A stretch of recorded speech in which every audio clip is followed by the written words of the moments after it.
sommes à bord du bateau Téléos de la garde côtière canadienne pour effectuer un relevé du poisson de fond.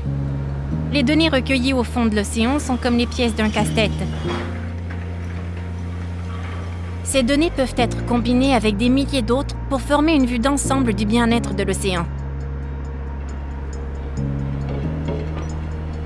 Durant ce relevé, nous pouvons commencer à assembler les pièces du casse-tête en nous servant d'un instrument de haute technologie, le CTP, qui est intégré à même le filet. Nous avons un CTP monté sur le chalut que nous utilisons pour chaque série. En fait, ce que nous recherchons, c'est 3 types d'informations. La conductivité, qui détermine la salinité de l'eau, la température et la profondeur. Espérons qu'il se connectera. La technologie, hein? Quand ça marche? L'apprisement est fini. Oh, c'est pour ça. Montre-moi laquelle tu... Je vais asperger la connexion, Roman, avant de procéder parce que ça ne veut pas télécharger. Je vais l'asperger un peu pour compenser ce qui manque.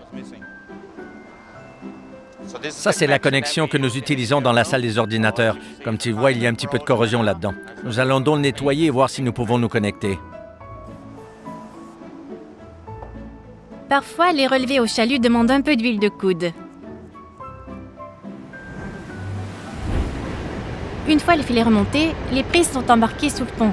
C'est ici que les données de chaque chalut sont compilées et que plus de pièces de notre casse-tête sont révélées. Tu devrais mettre ces vêtements de caoutchouc parce que ça devient assez humide là-dedans. Bonne idée. Nous enfilons nos bottes, pantalons et nos gants, prêts à découvrir l'aqualabo qui se trouve dans la soute du bateau. Donc, voici notre aqualabo. C'est ici que nous faisons tout l'échantillonnage. Lorsque la prise entre dans le chalut, l'équipage sur le pont déverse celle-ci dans un trou. Ensuite, nous ouvrons et refermons ceci et la prise ressort ici. Elle est ensuite transportée sur ce convoyeur. Notre équipe travaille au tri de la prise de chaque côté. Ils sélectionnent différentes espèces et remplissent ces paniers oranges. Et ce qu'il reste une fois l'eau écoulée sont de nouveaux échantillons du fond marin. Comme d'autres pièces de casse-tête fraîches et frétillantes qui sont ensuite disséquées et étiquetées. C'est l'estomac d'une morue. Au labo, ils l'ouvriront et verront ce que la morue a mangé. L'étiquette permet de savoir de quelle morue il provient. Alors, comment décidez-vous de ce qui est retenu et ce qui est rejeté? Essentiellement, ce sont les scientifiques responsables d'analyser cette espèce qui nous donnent une liste de ce dont ils ont besoin pour chaque relevé. Ils voudront un certain nombre d'estomacs, un certain nombre d'otolithes de chacun des voyages.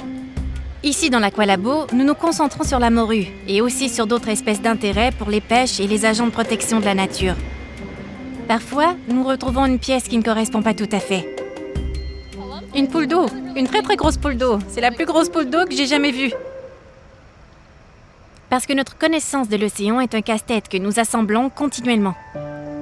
Chaque espèce est une donnée précieuse qui peut être ajoutée à la vue d'ensemble. Après tout ça, quelle autre question devons-nous nous poser? Il y a toujours des questions intéressantes à se poser sur toutes les espèces. Je veux dire, la plupart de nos questions portent sur la température et l'écosystème et les relations prédateurs-proies dont nous estimons en apprendre davantage. Mais nous ne possédons pas encore toutes les réponses sur comment toutes ces choses interagissent ensemble.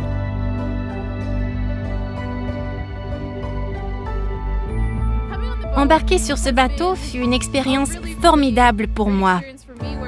Tout ce que j'ai jamais lu ou étudié, c'est grâce à des chaluts comme ceux-ci et à des voyages comme celui-ci où nous recueillons réellement des données pour ensuite les acheminer aux personnes qui les apprennent. Je trouve ça vraiment très cool.